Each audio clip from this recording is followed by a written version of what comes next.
Hey, Slotch, I do buckaroos. How the heck are ya? Happy almost Thanksgiving. anyways, I digress. I needed an inexpensive bottle of bourbon for some things, and also my wife used it to make some holiday candies. But I didn't have one, so I went out and picked one up today because I'd been missing. For Thanksgiving, I always have a Sierra Nevada celebration. I didn't have any, so I had to run to the store today and get some. But I also picked this up. I'd been hearing about it and was curious. Jim Beam Winter Reserve, notes of vanilla and cinnamon. It's at 86 proof. A 6-year-old bourbon. A smooth 6-year aged amber bourbon, finished in new toasted white oak barrels. Notes of vanilla with a hint of clove and cinnamon.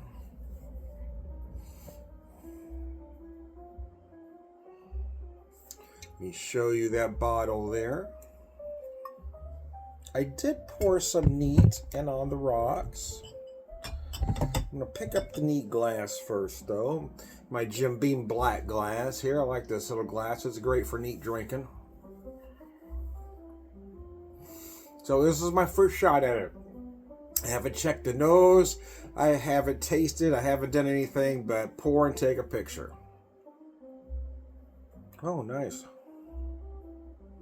I haven't been buying a lot of commercial stuff lately. I've been buying mostly small distillery products, but I figured I needed an inexpensive bourbon around.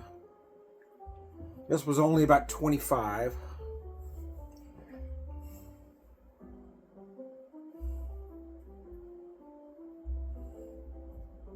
A lot of vanilla and cinnamon on the nose, as they suggest, but you might find some other notes. They mention clove, but you might pull out some nutmeg. Maybe even some ginger. There's a lot of vanilla going on here. You can really feel the oak on the nose as well.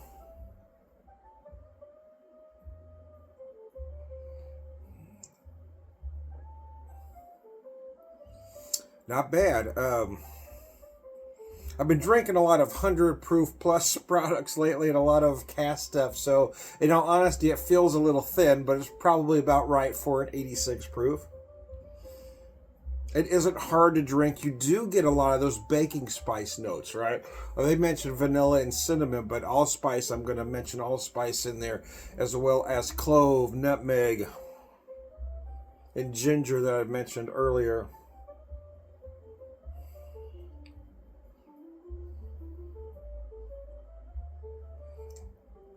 You really feel those toasted oak notes. Toasted white oak, I should say. Yeah, it's probably because I've been drinking a lot of a bigger product that it does feel a little thin, but it's probably not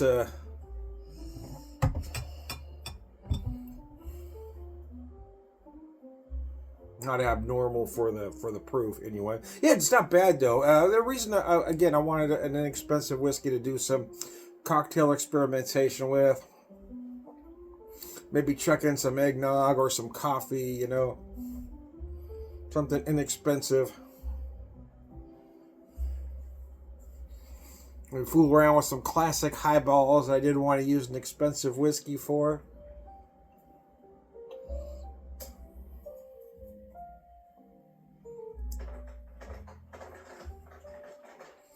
But yeah, I will say those spice notes are very nice. It is they do accent that vanilla real well. As far as other things, yeah, I mean, you might pick up some dark fruit notes. Personally, I feel like I'm picking up some stone fruit in there. I'm going to say a plum. Almost like an overripe plum.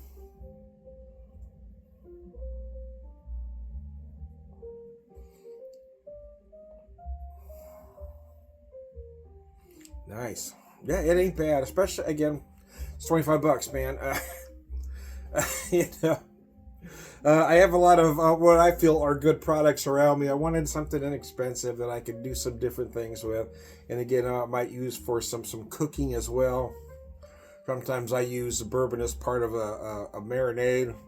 So I want an inexpensive bourbon for that, and if my wife makes some bourbon balls or other things, you know, we've got a bourbon to use for that. Uh,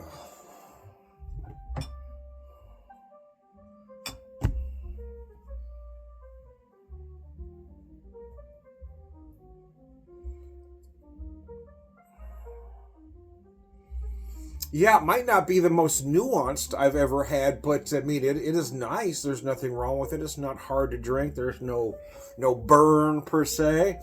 But I might not be the best judge for that because, don't really get a burn much. Something's really got to be rot gut for me to get a burn.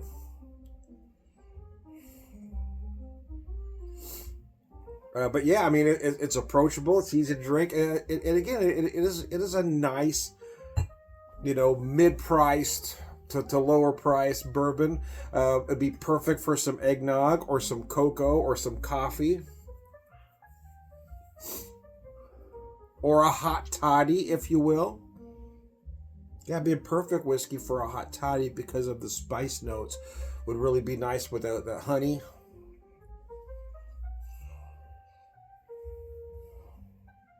Honey and lemon, I should say. That'd be a perfect whiskey for a hot toddy, actually, 'cause it's not very expensive.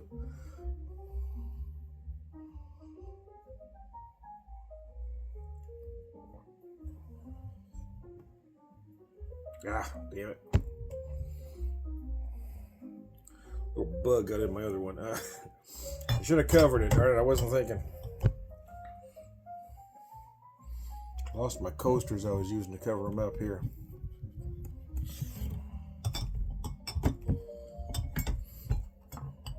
Just had to squeeze that bourbon back out of it. We'll be all right.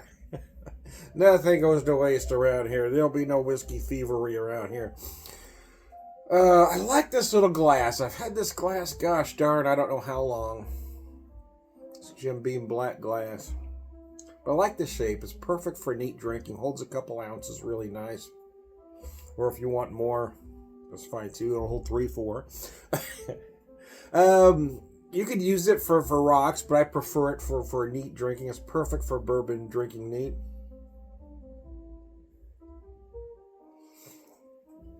You don't always need that pretentious Glencairn. Nice and sweet. Yeah, nice little bit of sweetness in there. I didn't mention that earlier. I'm going to say maybe a hint of molasses. I was going to say brown sugar, but I'm not really feeling brown sugar per se, but I am feeling the molasses. Then almost a little bit of honey and raw sugar right in the finish.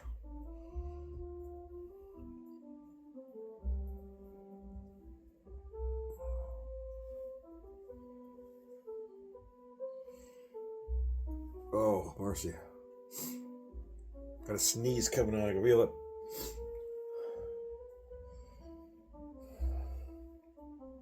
Maybe. It's stuck in there, man. I hate it when that happens. Oh, Jim Beam. I hadn't bought a Jim Beam product in a while. It's what I grew up drinking. It's what the whiskey that Dad always had. That was his go-to. When times were good, he had some Jack Daniels.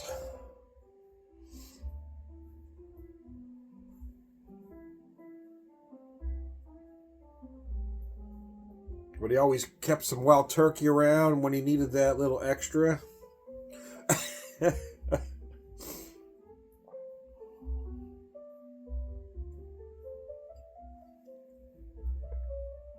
There wasn't the whiskey selection in the stores that there is now, folks. It was pretty limited.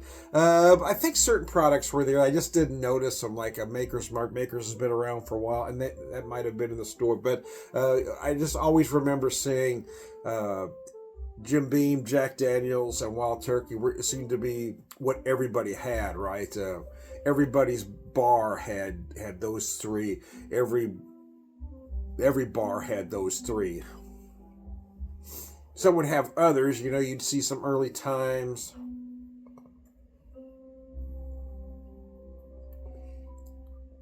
And of course, there was those bargain basement whiskeys like Ten High and Kessler.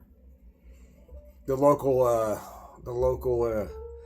American Legion,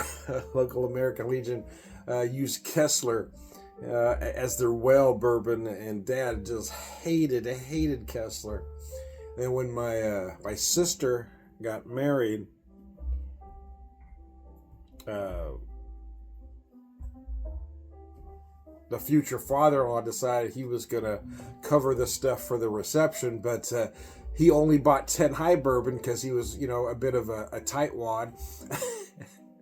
So Dad bought his own bottle of Jim Beam and put it at one specific bar that the bartender would just pour it for him when he came up. Ah, Mercy was nice. Anyway, reminiscing about dysfunctional families.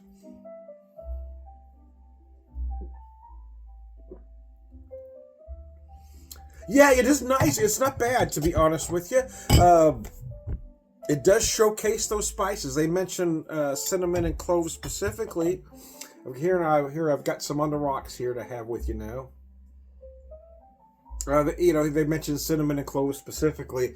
But yeah, you're going to pull out more than that if you're familiar with spice notes. A lot of allspice I was getting as well. Some clove, most definitely, as they mentioned. But nutmeg and ginger as well.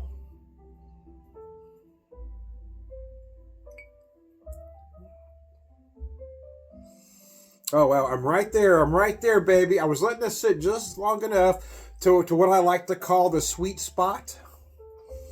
When you get just the right amount of melt, just the right amount of cold, where you get all those sugars rising to the surface.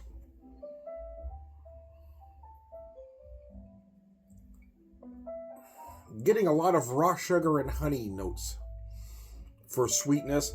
I'm feeling that oak nicely, not oak nicely, I meant to say.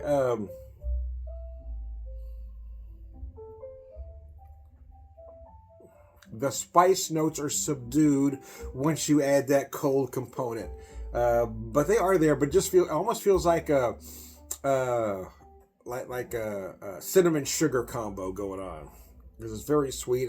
Again, along with the vanilla, almost feels like a sweet cream vanilla going on.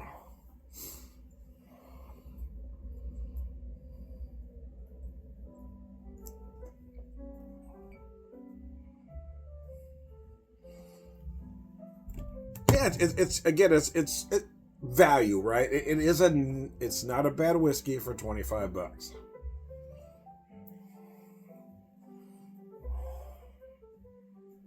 Of course, I've talked with friends about whiskey values, right? One of the best values out there is that the Evan Williams bottled in bond. It runs about 20. That keeps going up a little bit. It's hitting about 20 these days. So at 100 proof, you can certainly argue that's a better value. The flavors are a little more nuanced here, though. I will say that. At the 86 proof, yes, the flavors are a little more nuanced. But if you want a higher proof, that is certainly a nice way to go. But will I buy this again is the question. Yeah, you know what? I probably would if I need another bottle through the winter. I do like these notes that come through. I think it's...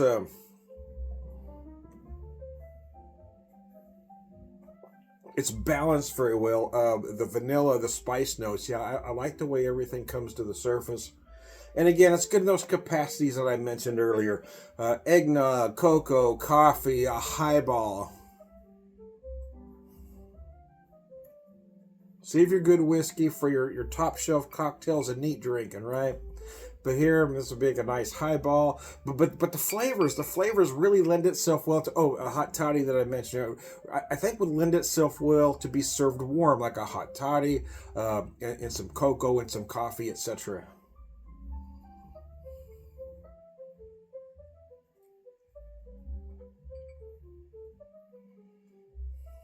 Oh yeah.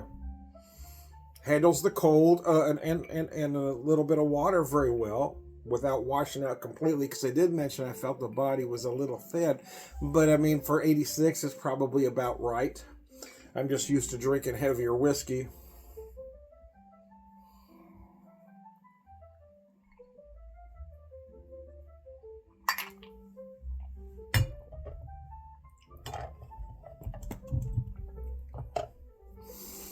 And there you go. Yes, not bad, man. Let me show you the bottle one last time before I sign off. Jim Beam, Kentucky Straight Bourbon Whiskey, Winter Reserve, notes of vanilla and cinnamon, 86 proof. A smooth 6-year aged amber bourbon finished in new toasted white oak barrels. Notes of vanilla with a hint of clove and cinnamon. There you go. A lot of vanilla, baby. A lot of vanilla. So there you go. I am Tom the Whiskey Whisperer, Whiskey Evangelist, prolific whiskey drinker, prefer wisdom all around. Good guy. Salute you.